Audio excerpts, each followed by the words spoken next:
This is how thousands of people are finally breaking free from their sugar addiction. And let me tell you right away, it's not a magic pill, it's not hypnotherapy, and it's definitely not about torturing yourself with endless willpower. The truth is, if you apply the simple science-backed tips I'm about to share with you consistently, sugar will stop controlling your life. So grab a pen and paper, because you won't want to miss a single one of these strategies. First, let's set the stage. If you've ever tried to cut sugar out of your life and failed, you're not weak, and you're not alone. The reason it feels almost impossible sometimes is because sugar literally hijacks your brain's reward system. Every time you eat something sweet, your brain gets a dopamine hit, the same feel-good chemical triggered by gambling, social media likes, even drugs. That's why the more sugar you eat, the more your brain craves it. So the mission here is not about blaming yourself, but about outsmarting this cycle and reclaiming your freedom. And before we continue, let me pause. If you find this type of information useful, please give it a like and subscribe to the channel. That small action really helps this community grow and allows me to continue offering you valuable, science-based content to support your health journey. Plus, you'll be the first to hear about new videos like this one. Let's continue.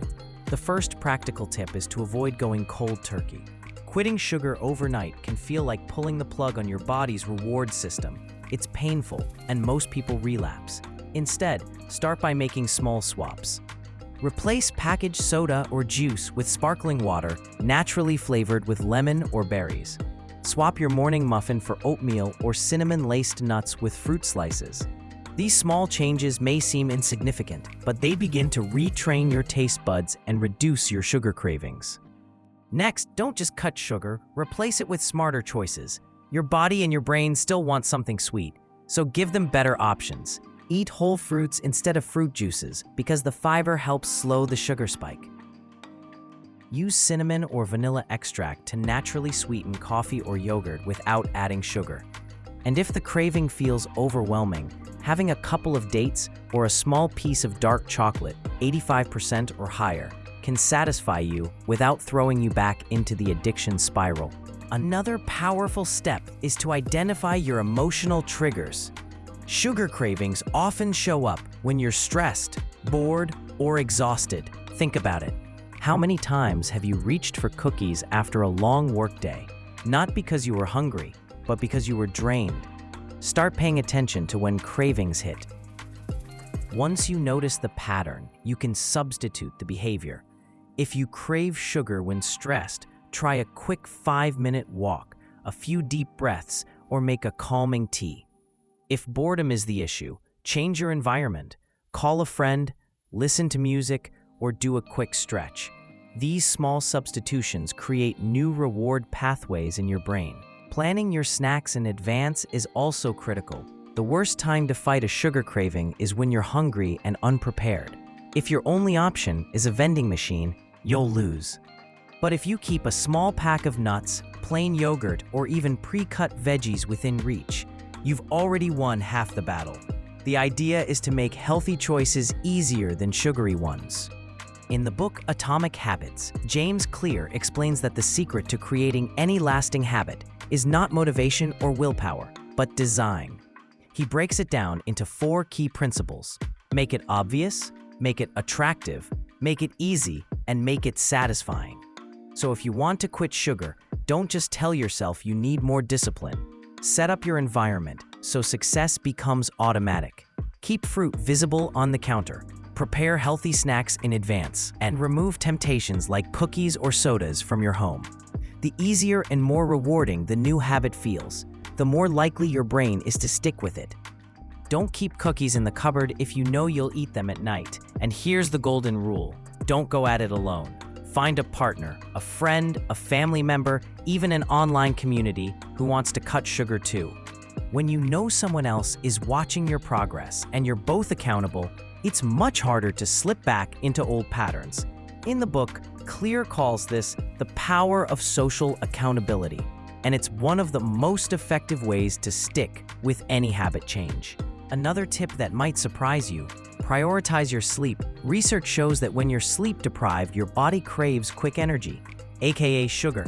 That's why, after a bad night's sleep, you suddenly want donuts, sodas, and chips. By improving your sleep quality, you naturally reduce sugar cravings. Aim for 7 to 8 hours of sleep, keep your room dark and cool, and shut down screens an hour before bed. Hydration is another secret weapon, but here's the truth. Plain water doesn't always hydrate effectively. That's why sometimes you can drink glass after glass and still feel cravings. What actually works better is mineralized hydration. Try adding a pinch of sea salt, a squeeze of lemon, and even cucumber slices to your water. This combination helps your body absorb the fluid and keep your electrolytes balanced. If this seems like too much prep work, you can also buy unsweetened sugar-free electrolyte packets. They're easy to find and can make a big difference. Often, when people think they're craving sugar, they're actually dehydrated, and good hydration can quickly calm that craving. Now let's address one of the biggest traps: sugar-free products made with artificial sweeteners. They look like the perfect shortcut, but here's the reality. They're packed with chemicals that confuse your metabolism and can be just as harmful, if not worse, than sugar itself. These sweeteners trick your brain into expecting sugar, which keeps your cravings alive. Plus, many processed, sugar-free foods are loaded with additives that harm your gut and overall health.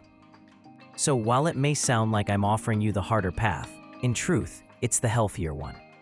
Natural swabs and habit-building strategies may take more intention at first, but they set you up for real, lasting freedom, instead of just trading one problem for another.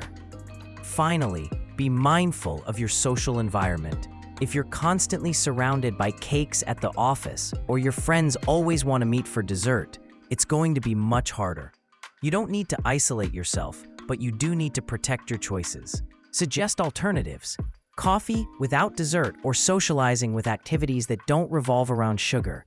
And at home, set yourself up for success by keeping sugary snacks out of reach, or better yet, not buying them at all.